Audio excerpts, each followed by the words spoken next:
নগাঁও জিলাৰ কামপুৰ আৰু কঠীয়াতলিৰ পৰা পোনপটীয়াকৈ নগাঁও টাউনৰ মাজমজিয়ালৈ যি মেজিক সেৱা চলি আছিল, এই সেৱা নগাঁও জিলা দ্বিতীয় আৰু নগাঁও জিলা কৰ্তৃপক্ষই অতি হৎকাৰী সিদ্ধান্ত লৈ পেলাই তেওঁলোকে নগাঁও টাউনৰ মাজমজিয়ালৈ এই সেৱা বন্ধ কৰিছে।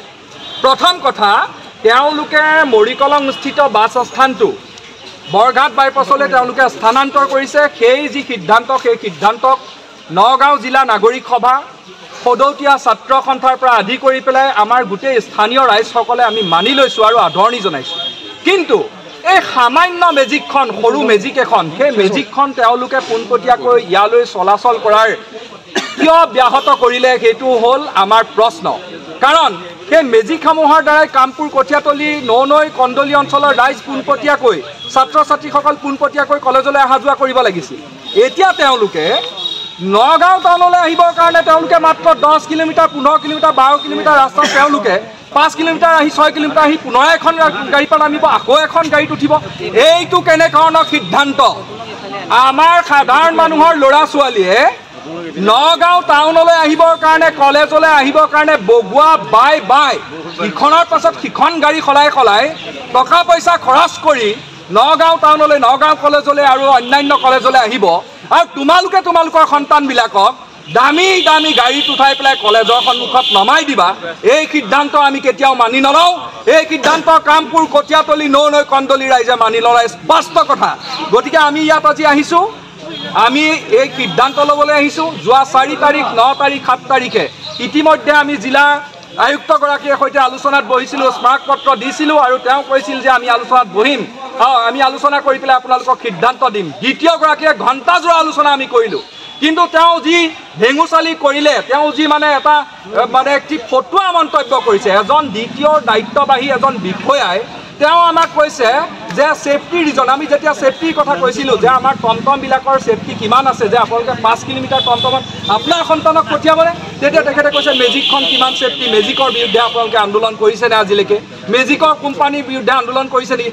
এনেকুৱা এজন কাণ্ড জ্ঞানহীন এজন মানুহ, তেওঁ এই আচলতে নগাঁও জিলাৰ দ্বিতীয় আসনখনত বহি থকাৰ যোগ্যতা নাই।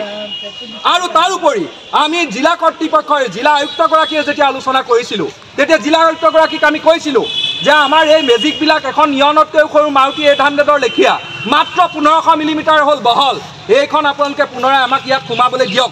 আৰু যদি অন্য গাড়ী সোমাবলৈ নিদিয়েহেঁতেন বেলেগ কথা। কিন্তু আমি দেখিছোঁ যে ইতিমধ্যে আপোনাৰ চামৰগুৰি অঞ্চলৰ পৰা যিবিলাক গাড়ী আহে, জখলাবন্ধাৰ পৰা যিবিলাক গাড়ী আহে, মৰিগাঁৱৰ পৰা যিবিলাক গাড়ী আহে, বাৰপুজীয়াৰ পৰা যিবিলাক গাড়ী আহে, এইবিলাক গাড়ীটো আপোনালোকে বন্ধ কৰা নাই। যদি এইবিলাক বন্ধ কৰা নাই, তেতিয়াহ'লে কামপুৰ কঠীয়াতলি ননৈ কন্দলিৰ অঞ্চলৰ ৰাইজক আপোনালোকে কিয় হাৰাশাস্তি কৰিব, এইটো স্পষ্ট কথা। আৰু এই সিদ্ধান্ত আমি মানি লওঁ। গতিকে আমি ইয়াত আহিছোঁ, আমাৰ স্পষ্ট কথা, আমাক আপোনালোকে সিদ্ধান্ত দিয়ক যে আজি সন্ধিয়াৰ পৰা আপোনালোকৰ মেজিক সেৱা পুনৰ প্ৰৱৰ্তন হ'ব, আমি ইয়াৰ পৰা গুচি যাম। আপোনালোকৰ দাবীখিনি মানি নলয় কি কৰিব? আমাৰ যদি দাবী মানি নলয়, তেতিয়া স্পষ্ট কথা, ইয়াতকৈ আৰু ডাঙৰ প্ৰতিবাদ আৰু ইয়াতকৈ আৰু আমি ব্যাপক প্ৰতিবাদ ল'বৰ কাৰণে আমি বাধ্য হ'ম। কাৰণ কামপুৰ কঠীয়াতলি এই ননৈ কন্দলি অঞ্চলৰ ৰাইজৰ বিৰুদ্ধে জিলা কৰ্তৃপক্ষৰ দ্বিতীয়গৰাকীয়ে যি সিদ্ধান্ত লৈছে, এই সিদ্ধান্ত আমি মানি নলওঁ কোনো কাৰণত, স্পষ্ট কথা। আপোনালোকে ইতিমধ্যে জ্ঞাত হৈছে যে যিদিনাৰ পৰা আমাৰ কামপুৰ কঠীয়াতলি বা ননৈ আদি অঞ্চলৰ পৰা আমাৰ নগাঁৱৰ মাজমজিয়ালৈ যিদিনাখনৰ পৰা মেজিক চলাচল বন্ধ কৰা হৈছিল, তেতিয়াৰ পৰা আমি সৰ্বাংগীন ছাত্ৰসকলৰ কথা ভাবি পেলাই আমাৰ আন্দোলন অব্যাহত আছিলে। কিন্তু যেতিয়াই আমি ইয়ালৈ আহোঁ, তেওঁলোকে আমাৰ প্ৰতিবাৰে আশ্বাস দিয়ে যে কিবা এটা কৰা হ'ব। এইদৰে তেওঁলোকে এই গোটেই প্ৰক্ৰিয়াটো পিছুৱাই নি আছে আৰু ছাত্ৰ ছাত্ৰীসকলে দুৰ্ভোগ ভুগিবলগীয়া। এতিয়া আপোনালোকে দেখিছে, এতিয়া বৰষুণত তিতি পেলাই ছাত্ৰ ছাত্ৰীসকলে ইয়াত প্ৰতিবাদ কৰিবলগীয়া হৈছে। কি ছাত্ৰ ছাত্ৰীসকলৰ পঢ়াৰ অধিকাৰ নাই নেকি? নে পঢ়িব তেওঁলোকৰ সেই পুঁজিপতিসকলৰ সন্তানেহে পঢ়িব লাগে নেকি? যেতিয়াৰ পৰা কামপুৰ কঠীয়াতলি বা ননৈ আদি অঞ্চলৰ পৰা ছাত্ৰ ছাত্ৰীসকলে মেজিকৰ পৰিৱৰ্তে 2-3খন গাড়ী সলাই আহিবলগীয়া হৈছে, সময়ৰ লগতে তেওঁলোকৰ টকাৰ অপচয় হৈছে। গতিকে এই সমূহ দিশৰ প্ৰতি কোনে লক্ষ্য কৰিব? কি খাটি খোৱা আমাৰ এই সৰ্বসাধাৰণ লোকৰ ছাত্ৰ ছাত্ৰীসকলৰ পঢ়াৰ অধিকাৰ নাই নেকি? এই সৰ্বসাধাৰণ লোকৰ নগাঁৱলৈ অহাৰ অধিকাৰ নাই নেকি? তেওঁলোকে এনেকুৱা এক পৰিৱেশ সূচনা কৰিছে। আজি তেওঁলোকৰ সৈতে যি আমাৰ আলোচনা হৈছিলে, তেওঁলোকে সেই আলোচনাত ক'লে যে কাইলৈ তেওঁলোকে ইয়াক সিদ্ধান্ত দিব। আমি ইয়াৰ জৰিয়তে তেওঁলোকক পুনৰ সকীয়াই দিব বিচাৰিছোঁ যে এইবাৰ যাতে আলোচনাত কোনো ধৰণৰ আশ্বাসৰ কথা নাহে। এইবাৰ আলোচনাৰ ফলাফল এটাই হ'ব লাগিব, আমাৰ যিটো দাবী সেই দাবী পূৰণ হ'ব লাগিব।